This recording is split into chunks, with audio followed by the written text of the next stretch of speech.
Hey, the new batteries for the scooter, the Razor scooter came in, so I've got to take the wires off of the old one because of these plugs. Maybe I'll take a gander at what we got here. This is off of eBay, cheapest place I found for these batteries. These batteries are the kind of thing that you pay an arm and a leg if you buy them from the wrong place. And you know, not all batteries are created equal, so they're going to be cheaper quality than others. But these batteries here, I paid $22.10 with free shipping for the pair. So you can't beat that with a stick. And I think, if I recall correctly, these are going to be 5 amp hour batteries, whereas these are 4.5, so they actually should have a little bit more storage capability. But when I checked the dimensions that they list for the batteries, dimensionally they're about the same, so they should fit perfectly fine. Yeah, they're just the slightest bit. No, actually, dimensionally they're a perfect match. But the specs on these, they're 12 volt 5 amp hour / 20 hour. These are made by some cheap Chinese company that doesn't want you to know who they are because there's no name on these. What a shock.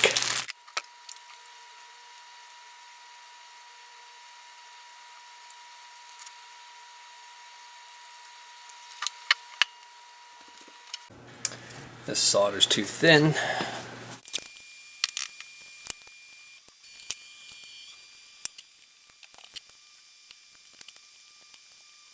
These are junk. They have no core value, so but you don't want to throw them out because they do contain lead, so it's dangerous for these to go to a landfill, and these will go to the scrapyard.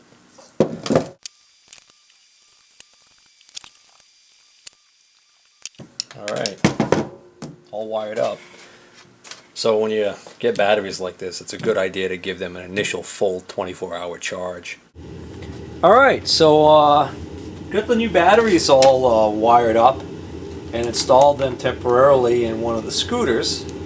And if I turn the switch on, okay, the green LED lights, because even though I haven't charged these batteries yet, they come with a almost like a storage charge or a base charge on them. Of course, they should be fully charged, and I will do that, but just as a preliminary test with the new batteries in, if I twist the throttle, apparently it's a 2-position throttle. Twist it a little bit. Oh, actually it's variable speed, okay. But the reason why it's not running off of the table is because this is one of the two that I have that has a broken, missing belt. So there's a cog tooth belt that's supposed to be on here that's gone. And once again, my crappy camera's not going to focus on that, but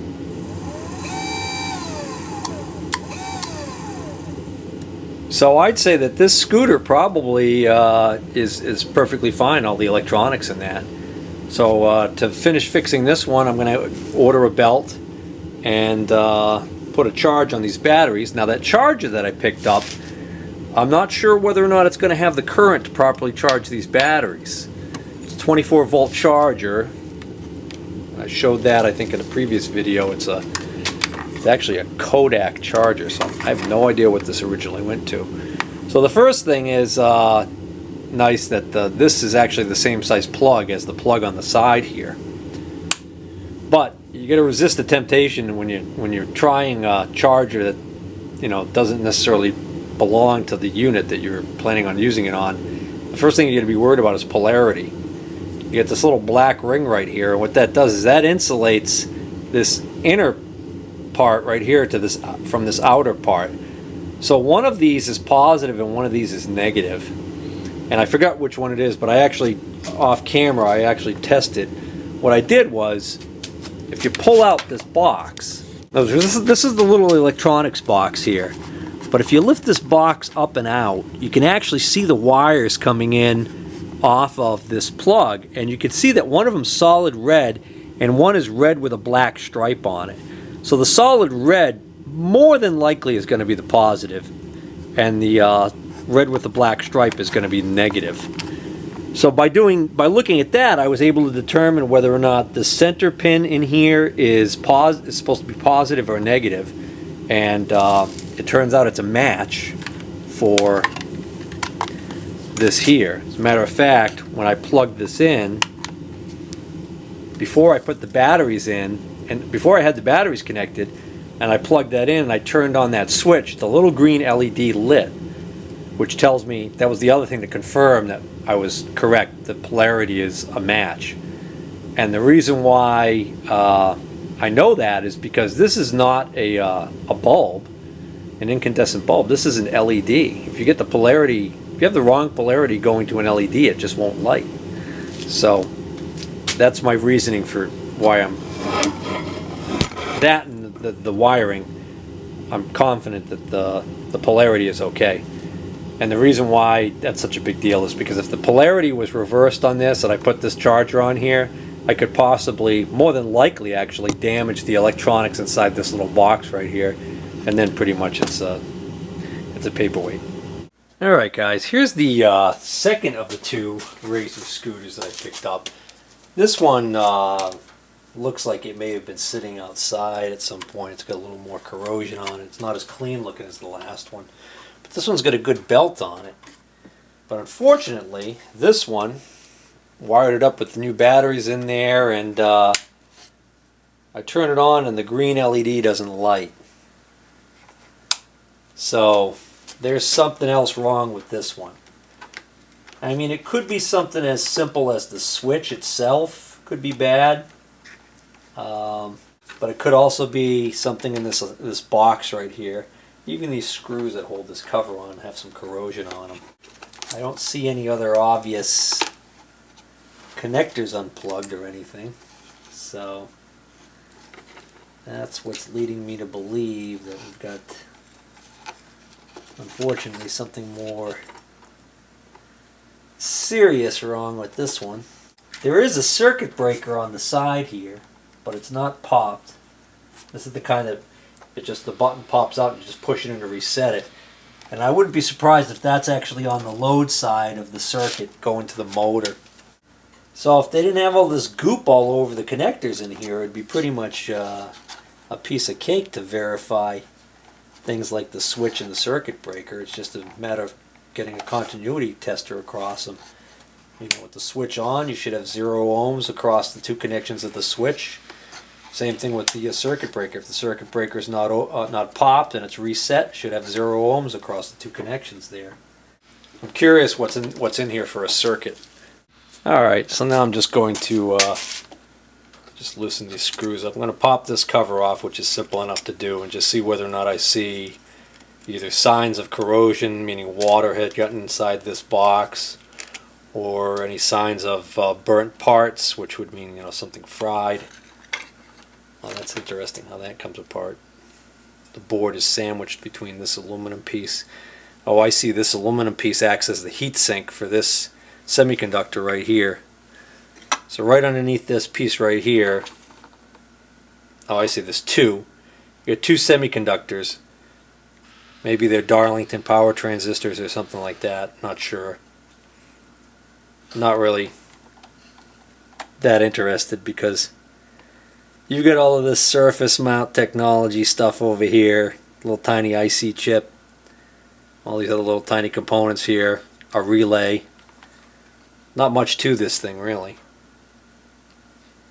Oops. And it's a little gasket I don't want to put this back together. I'm going to want that in there. Well, maybe at some point I'll sit down with my voltmeter and see if I can't sort this out.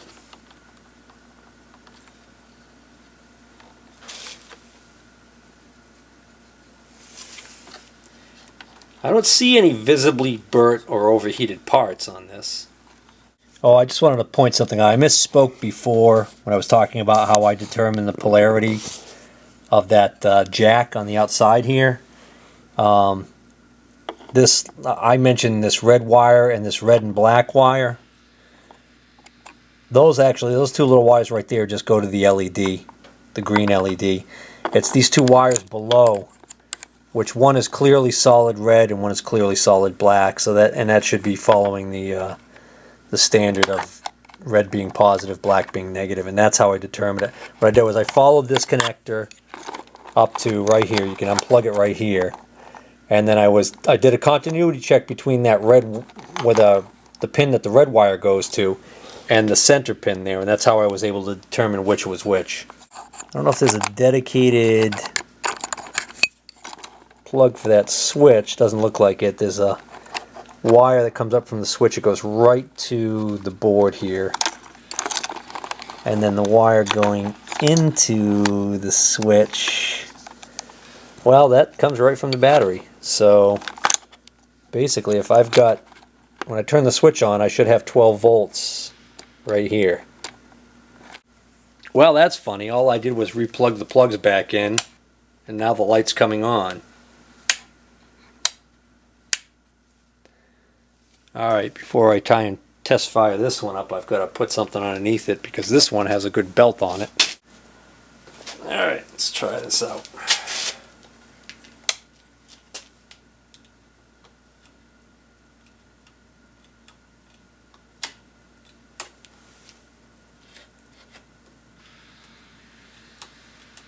Nope, this one still has something wrong with it because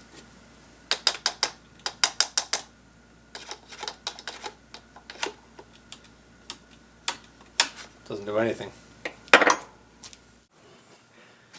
Well, guys, I was just about to give up on this thing and butcher it and take the belt off of it to fix the other one, and ended up undoing some of the plugs and putting them back together again.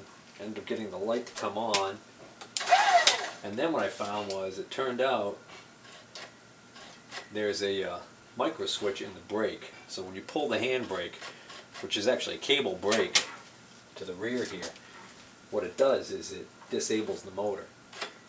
So that switch is probably dirty, the contacts are a little dirty, and just working that a few times on and off seems to make it come free. So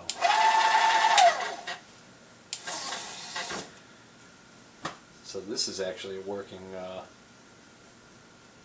scooter also, even though it's in nowhere near as nice condition. So I guess I'll put this box back together so that these little transistors or whatever they are have a proper heat sink. Well, I put it all back together, put all the plugs back in and everything, and now something's rotten in Denmark again. If I hit the accelerator, the LED goes out or dims, almost as if it's lacking power. But these batteries can't be dead already. I barely ran them. They're brand new batteries, so they should be able to take the charge. See what's up. 25.5 volts. Yeah, so I think there is something wrong. You know, just the amount of corrosion and stuff that's on the inside here, the water could have gotten in there. I mean, you know, at this point I just don't think it's worth messing with. Instead of spending the money on a new belt for that one, I think I just robbed the belt off of this one. And then maybe get a dedicated correct charger for that one and have one good working one out of the two. Nothing wrong with that. These things don't really owe me that much. Alright, so here we are back to scooter number one. The one that looks like is in much better condition.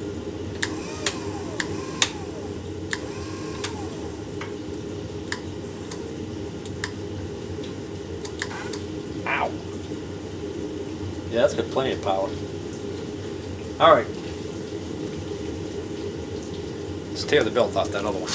So I think to take this belt off, I'm going to start by taking off this outer guard right here, by the looks of it. Well, it's kind of weird because this frame looks like it's going to keep it captive. But if I take this outer guard off, I might have to take them both off, this one and that one, and actually 3 bolts that are hidden under here, push the motor out that way to get the belt off. Boy, that seems like a pain in the butt just to get that belt off.